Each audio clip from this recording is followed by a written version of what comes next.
to the world. Man, that is crazy. That was crazy, man. Man. Hey, we talking, man. So yeah, What was the question again? do we think it's harder for a black male to make it in society today? Oh no, I think it's easier. Way easier. Oh, okay. You gotta think about like grandfather couldn't go outside at certain times at night. You know, I can kind of go for the majority. I can go anywhere in the world. Yo. It's not your phone because the Bluetooth. Somebody else might be hooked to the Bluetooth. I agree, say because something ain't right. I tell you what, I was just unplug it. That's what I'm about to do, cuz. But now I'm in agreement with Jordan though. Really though, I think it's easier too. I think it's easier than it's ever been. I mean, without any kind of context to that to say compared to what. Yeah, I would say from what I know us to have to face and considering what we face now, at this point we considering like having dreadlocks and them asking you to cut that being an issue. Like these are the things we're trying to overcome today versus the idea that your actual skin color would be the reason you couldn't even enter a building. You know what I mean? I would agree. Everybody before me, my family, outside of my mother, probably couldn't get a degree. That alone, just, you know, can every black man afford to go? No, I got lucky. I mean, I wouldn't join the army, but it's a certain. I put it like this: as a black man, if I had to choose between living today or back then, I'll take the day. I will say this though: society as a whole is more competitive. As a black man, I think I have it easier today, but we in the most competitive environment that I think we've ever seen as far as a person. Black, white, blue, or brown, trying to get out here and make it. It is extremely competitive out here right now. And right now, women are killing it. If anybody's making it hard for the black man, it's them because they are out here crushing everything. And that's a salute to them, not a knock. Like, I'm with them. Go ahead and do your thing. But at this point, we've reached a point where the world seems far more inviting to them. Than us. They are considered the most educated demographic on the planet by far. Yeah. Do you think if we was like, let's say we was separated, like let's say if every race was separated, like we was here, they was here, do you think we still be killing each other? We still be acting the way we acting if we was separated? Yes, because white people have always killed white people. If blacks we had our own spot. Oh no, and they had their own. Everybody had their own. Once again, I agree with him because we are not as integrated as we like to pretend we are. We are very segregated still. We go into the average neighborhood, it's usually predominantly one or the other. Very few neighborhoods have a 50-50 mix. There's no such thing as black on black crime because there's no such thing as white on white crime. Right. You're gonna kill, you're gonna rob the people that's next to you. It don't matter if they black or white. Let me ask you this, right? We've all had history books. In them history books, it's a book full of white men killing other races, but they also kill white men. Yeah. It wasn't a murder in Africa before they came and got us. Yeah. People just gonna kill. That's just we hate to admit it, but we are animalistic in some terms. Like we not that far. We just smart animals. Animals kill animals. You know, we got a little bit more intelligence. We got a different level of consciousness, but murder's gonna happen. It ain't because it's a bunch of black people in this neighborhood or a bunch of Asians in this neighborhood. Nah, people are just gonna kill. Now to that same point though, when I got in the airplane, it was probably the realest thing of my life. And I say got in the airplane, I've been in an airplane plenty of times before that, but when I got in the airplane and flew across the entire country, right? That's when I got the biggest realization of my life. Do you understand how much this country has nothing on it? Like just bare, empty land. Like especially in the middle. The idea that they had to stack us all and concentrate us all like they have, like that's an absolute plan, man. That was done purposely. It creates that competitive environment. It creates that hostile environment. It creates all of the things that we face. Like that's the one thing I love about being here. Like we do have that space and room and we can breathe a little bit. But yeah, man, like I would say it seemed to me like 50% of the country is just nothing but land, wide open, and there's nothing there. And here we are all concentrated into these square miles of cities. And it's like, why? When you fly over the Midwest, I flew over for basic training, I was going to Missouri. When you fly over Chicago, and like past Chicago, and get to the Midwest and then upper north, it's not like that gag that cartoons have when you look down and you can see the outline of the states. That's how it ain't too far off. Like it really just be hours and hours of field. You be looking down for the buildings. Oh, cool. There go Chicago. Field for the next hour. You look down. Oh, there go Milwaukee. That be like a mile long field. It's just like, oh, dang, they really just stacked us all in these certain places and kept all of this for themselves. They stacked us in the place on low property. Yeah, man. The hood. And they know if you in the hood, you gonna fight. But no, so that's the other thing, right? At this point, we don't even, like, we're not against it. We in favor of it. I run into people every day, but I don't see how you live there. I need the city life. I got to be in the city. Like, we enjoy that feeling of being right there underneath everything and everybody. That's what we want. See, what they saying, they love, like, they don't want to be here. That's what I'm saying when I leave here to go there. I love being there. Exactly. As far as, you know what I'm saying? I love it. When I go to Hampton, when I go to Richmond, when I go to the city, I'm in love. I'm in my zone. I feel like it's nobody know. I don't know them. They don't know me, and we just having fun. At what point do we take self accountability though? Like, cool, you can put us all in the projects, and I'm not. Of course, they give you drugs, they give you guns, but at what point? This goes back to our first conversation. Go back to what you just said though. I can take you to Beverly Hills. I can take you to Hollywood. I can take you to Pasadena, or I can take you to the white neighborhoods. You still got the same drugs and guns that we have in the ghetto. Okay, cool. But at what point in these projects do we like difference? We don't have like. At what point as Black folks do we say, let's have some self accountability? Cool. Put us in these situations. All right, cool. Instead of killing each other, let's build this up. I've been saying that all the time, and that's why I love Nipsey Hussle. That's what Nipsey Hussle was preaching. That's what Young Dolph was preaching. That's what Tupac was preaching. That's what all the people, a lot of our people that died, that's what they was preaching. I don't have a problem with that, bro. It's the point where every time we get a leader and it seems like we get strong and people start gravitating to that leader, they find a way to take him out. That's number one. The other thing is just in understanding, like, no. Then it goes that goes back to, like, historically, yeah, like through slavery, we was almost trained to think that way and move that way, right? So in a world where it's like we already conditioned to think, well, there can only be one. Like, we always trying to be that top dog. We don't want to be. Then we complain about who the top person is. Like, why he at the top? Yeah. Right. It's never a thing where we say, okay, we gonna stick together and we all gonna come up. It's just that's a mentality that has to be broken. And one, you have to acknowledge it to break it, and two, just the idea that you're gonna break it overnight. Nah, it's very unlikely. Like, you gotta. It takes this, right? It takes sitting down, talking about it, and making it a topic of discussion. And once it's a topic of discussion, you might see change. But until then, you might have a couple of people that agree with what we're saying, and you're gonna have some people that don't agree with what we're saying.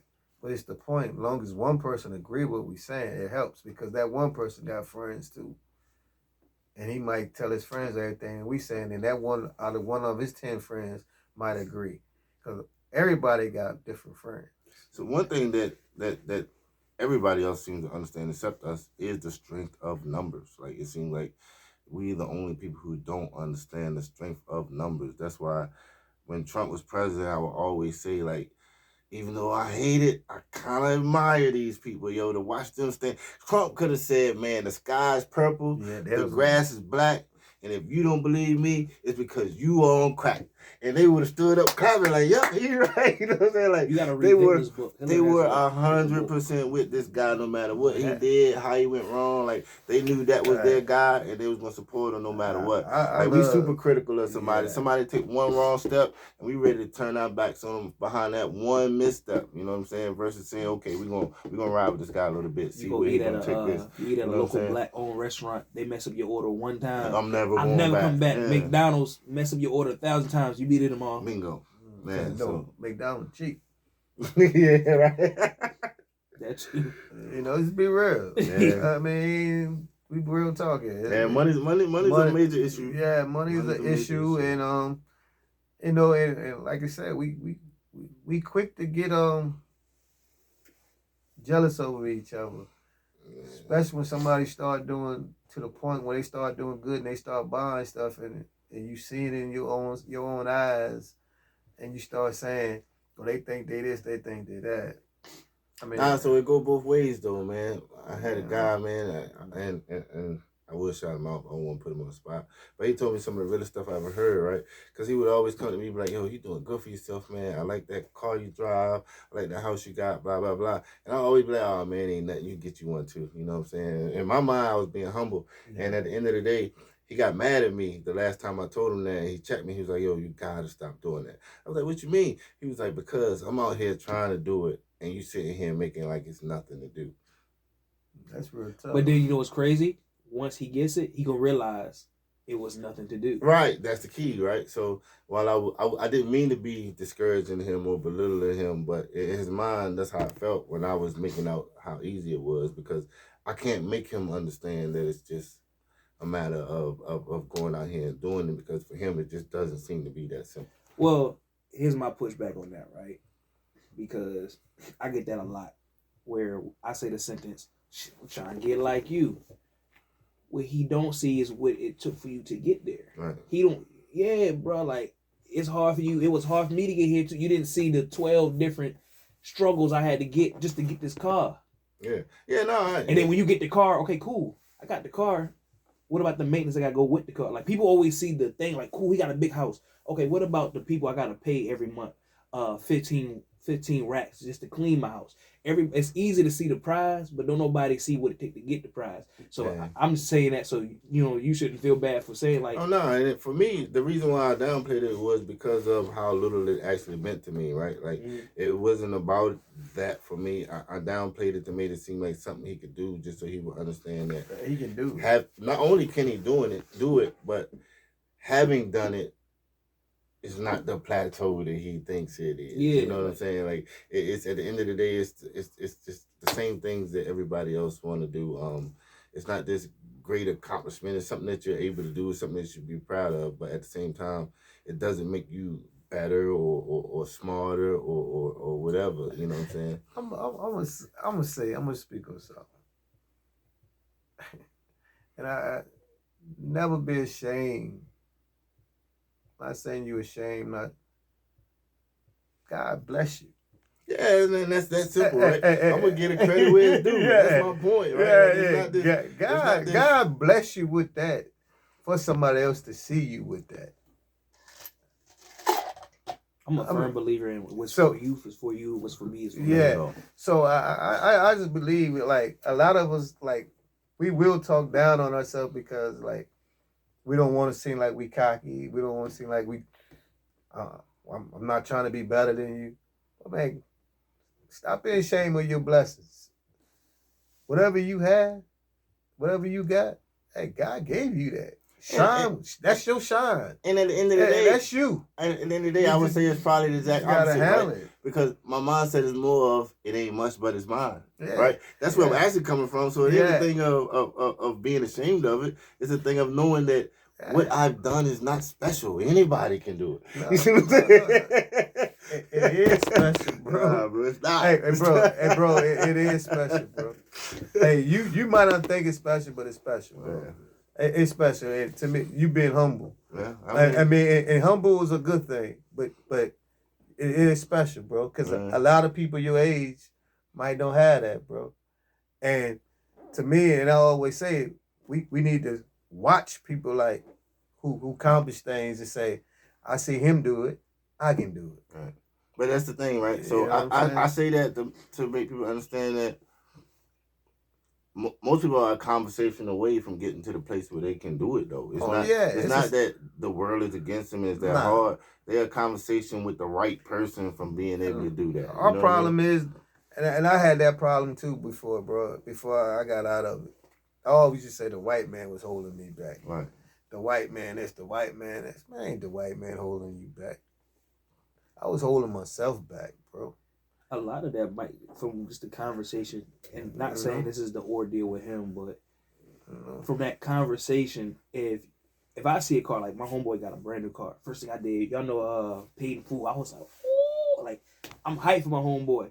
I never looked at him like, oh, I deserve that. So I couldn't get that. So a lot of that is self projection of how he feel about himself, you know what I'm saying, or just people in general, how they feel about themselves. Like, oh dang, I could never get that. So it feel like you starting on it. Because when I see certain people get certain things, I'm like, cool, I know it's possible. Meat Mill uses an example. People be like, oh, you go back to the hood, stone on them. No, I'm doing it so they can see that it's real. Right. Well, first off, I want to say I don't got nothing that I would consider stunting on anybody. That's number one. Number two, when I said they are a conversation away, Miss Hines, God rest her soul. She told I had the realest conversation with her that changed my life. She wanted me to go back to school, and I didn't want to go because I said, yo, I'm so busy. I'm doing this. I'm doing that. And she said, CJ, you're busy all the time. But how productive is it? Mm-hmm.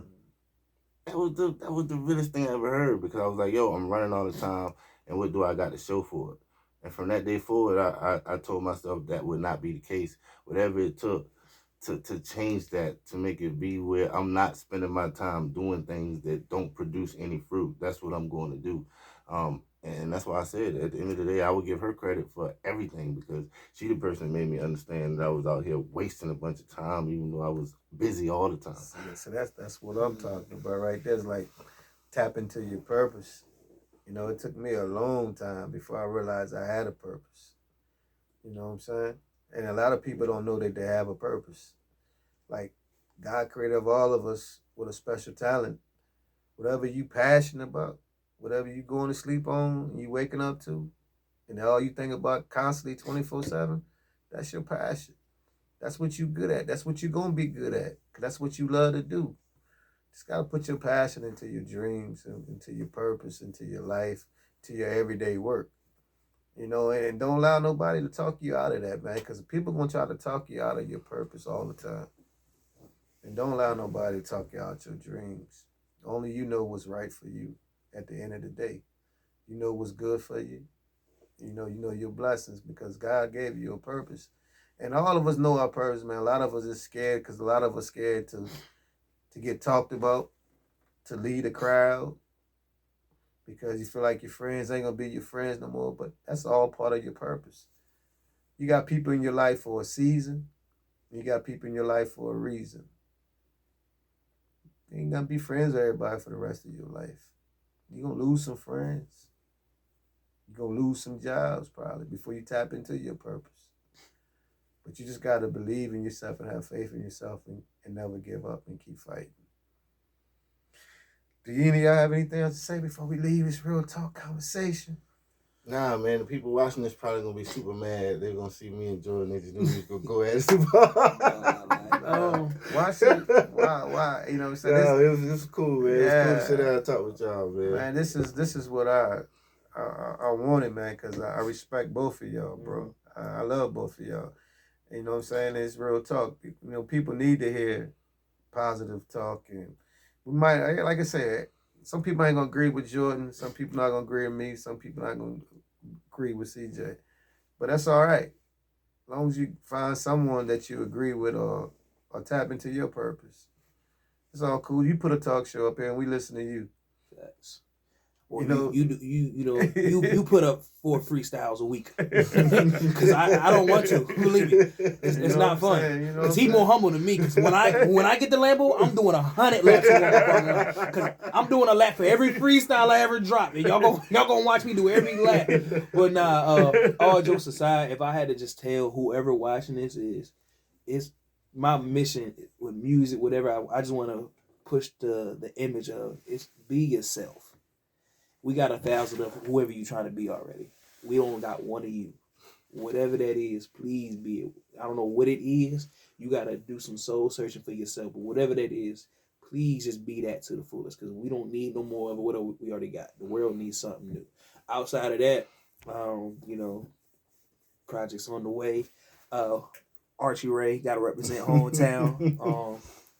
Yeah, man, just be yourself. That's my mission statement. All right. Good, bro. I just real talk, change is coming. Deuce. Yeah, you got bathroom down here? I've been had the pit for